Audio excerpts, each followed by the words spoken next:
Today we're going to learn how to mix up practice mortar. It's really just a couple ingredients and some water, but I'll show you how we measure those ingredients and what specific ingredients we're going to use. These are a few of the things that we're going to use today: a wheelbarrow, a hoe. You can use a mixing tub if you want. If you want to pick one of them up at Home Depot or Lowe's, or like 10, 20 bucks. We're going to need a bucket, an empty bucket. We're going to need a bucket full of water. We're going to need what's called play sand. This is what's going to be found at Home Depot and Lowe's. They're going to call it play sand. This is the sand we're going to use for mixing up mortar, practice mortar, or even real mortar. They're going to sell play sand or what's called all-purpose sand. Don't use the all-purpose sand. The all-purpose sand has larger aggregate in it, has larger chunks of sand in it that we don't want in our mortar. We want a nice fine sand. So it's going to be called play sand at Home Depot or Lowe's. If you want to order this in bulk from a supply store, a masonry supply store, you're going to order bar sand. It's going to be sold by the ton. If you want a 50-pound bag of this from Home Depot, it's like $7. Or you could buy a ton of it, put on the back of your truck for like 25 bucks from a supply store. So if you're able to get a ton, great. I only needed a little bit, and it's in these nice bags for convenience. So we want play sand. For our lime, these are our only two dry ingredients, sand and lime. We're going to be using what's called type S lime.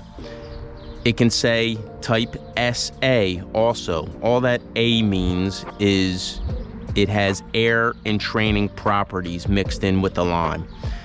You don't even need to know that. Doesn't matter what it says. If it says type S, great. If it says type SA, that's fine too. But this is a powder. This is what's going to be found at 99.9% of the supply places and at Home Depot or Lowe's. Lime and sand. The ratio that we're going to use is 4:1. 4 parts sand to 1 part lime. And I'll show you how we can accurately mix that in a bucket. We have an empty bucket. We're going to use a ruler. We're going to measure the depth of this bucket. We're at about 14 inches, and we don't need to be super precise with these measurements. We want to be pretty accurate, but we don't need to be exact. So our bucket is 14 inches high. We want 4 parts sand, 1 part lime. The ingredients are measured by volume, not by weight. So I want to fill 80% of this bucket with sand and the last bit with lime. Well, what is 80% of 14 inches?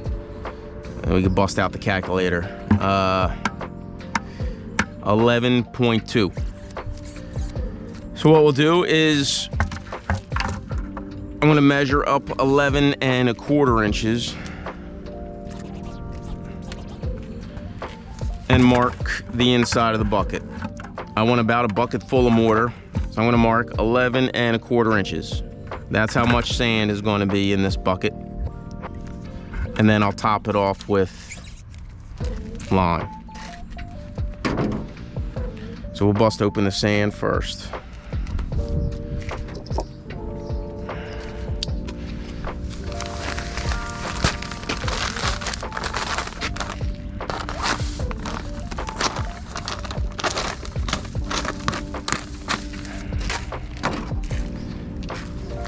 I'm gonna fill up to the line with sand.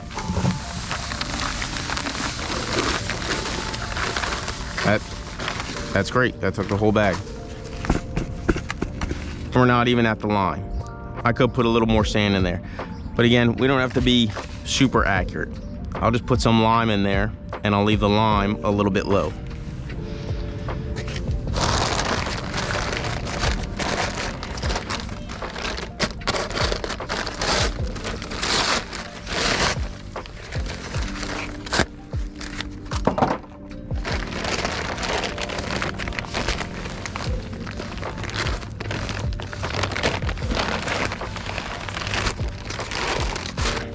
That's good. There's our 4-to-1 ratio. I'm gonna put it in the wheelbarrow.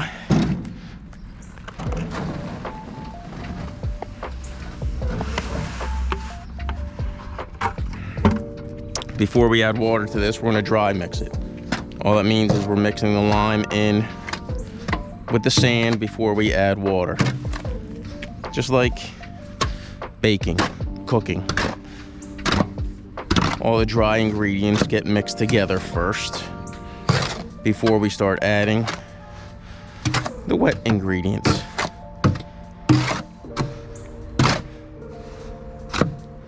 How much water do we add? I don't know. We're gonna find out. The content, or the water content of the sand, determines how much water we add to the mix. Well, this sand is super dry. Came in a bag. It's been sitting inside for a long time. So we're gonna add a good amount of water. Sand that we get delivered to the job or sitting on the back of our truck, most likely gonna be damp, wet. Gonna take less water. Or a bucket of water. And I'm just eyeballing right now.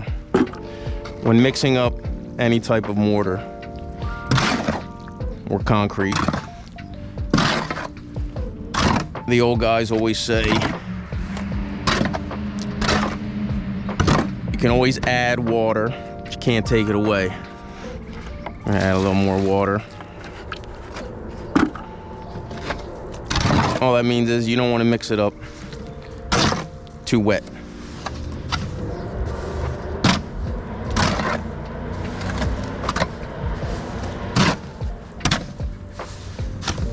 We're still too dry.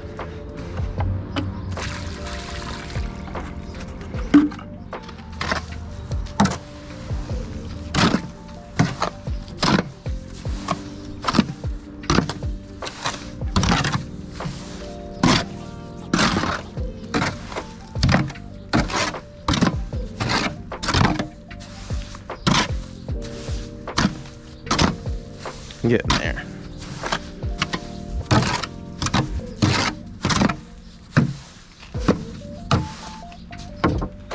A little more water and we should be set.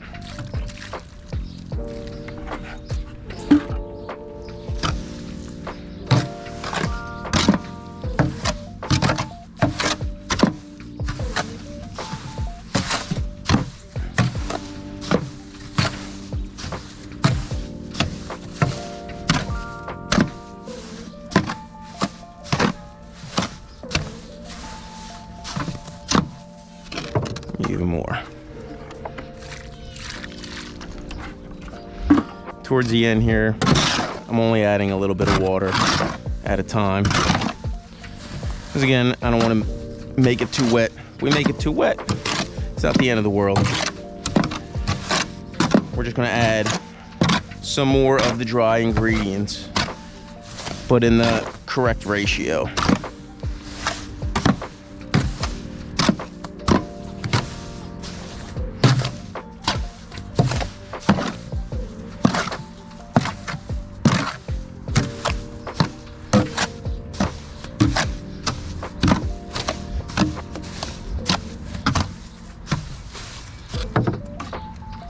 A little bit more and we should be done.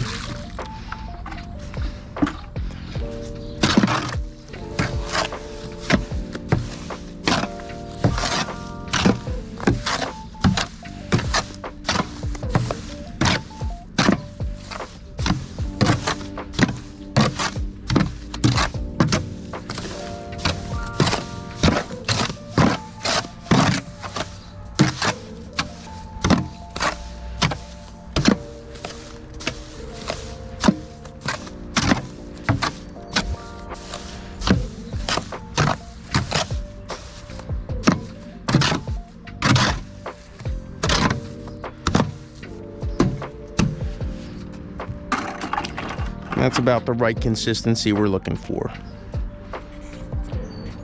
If we want to check the consistency of the mortar, we can use our trowel. Just get a trowel full, snap it, turn it upside down. If it sticks to the trowel, great. That's a pretty decent consistency. You can make it as rich as you want. You can add more lime to this if you feel that it's too rich, too sticky, too gummy. You can add more sand to it, but this is a good starting point. All the lime does, it holds the water in suspense. See how I did that? Held you in suspense. Holds the water in suspense in the mortar. It should be able to stick to the trowel, and that's fine. This is workable mortar, practice mortar. 4-to-1 ratio, add water, mix it up. What in the world am I mixing up practice mortar for? We're about 3 months out from what's called the Bricklayer 500 competition. Time to start practicing. Instead of mixing up by hand, if you want to use something like this, this is specifically for mixing up mortar, usually inside of a bucket. We can mix up mortar right inside of a bucket. They used to call this a drill and paddle, only this is sort of specifically made for mixing. We can hook up these paddles to a drill, and we would have a drill and paddle. But this type of thing is made specifically for mixing up whatever. Concrete in a bucket, mortar in a bucket, thin set for doing tile in a bucket. We can use this also.